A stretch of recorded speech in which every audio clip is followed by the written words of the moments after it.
left very rarely does anything that's not calculated. So what shenanigans are they going to pull now? They already started up with these stupid drop boxes that led to the Bridgeport, Connecticut mayoral election being overturned. They want non-citizens to have the right to vote. Meanwhile, they're trying to tell us not to believe our own eyes that they're a candidate who appears to be, and at this point, totally incapable of running the country.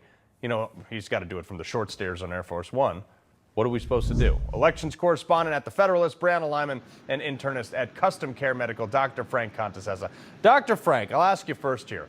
If, from a medical standpoint, if a Parkinson's doctor, if an expert visited the White House once a month for 8 months, what would be your medical opinion of why he's there?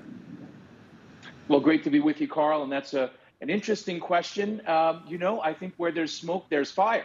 I've been talking about Parkinsonian symptoms for almost 2 years. I was actually on with Rob Finnerty this morning on Wake Up America, and we've had this conversation going back about 2 years at a point where you couldn't say those things 2 years ago. Like, what are you talking about? You have no proof of that. And of course, anytime I speak about the president's health, I've never examined him. I have no, Right. I can base this on what I see. But I've been talking about signs of Parkinson's for quite some time, and now they're saying that he's visited multiple times, repeatedly, with a Parkinson's specialist, saying, oh, but he wasn't there to look at his Parkinson's. Well, he's got signs of an illness that I think he shows enough that we can make a supposition that he has Parkinson's-like disease. And now we have a world-renowned specialist in that disease visiting him at the White House.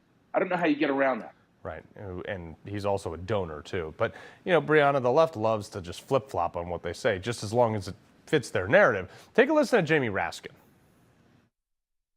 The physical health of the president, the mental health of the president is something of fundamental importance to the national security of the country and the continuing effectiveness of the government.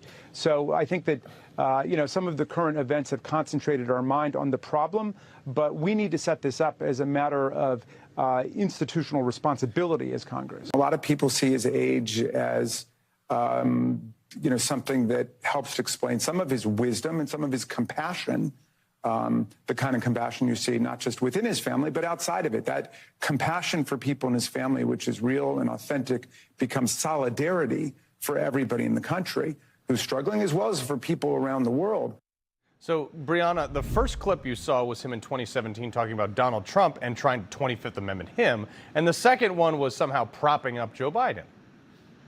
Yeah, it's important. He used the word that a president's health is fundamental to the security and the prosperity of our country. And that's why what Democrats are doing right now is so ridiculous and disingenuous. Calling for Biden to step down as the nominee, but not the president, is entirely for political purposes, not because they care about the future of the country. They simply care about losing power in the executive branch. And if they were like Jamie Raskin in 2017, if Jamie Raskin was Jamie Raskin in 2017, he would also be calling for Biden not to step down as a nominee, but to step down as the president, because our national security, the three of us right here, are being put in danger every day when a man who can't stay up past 8 o'clock is leading this country. Yeah, that's a bad thing.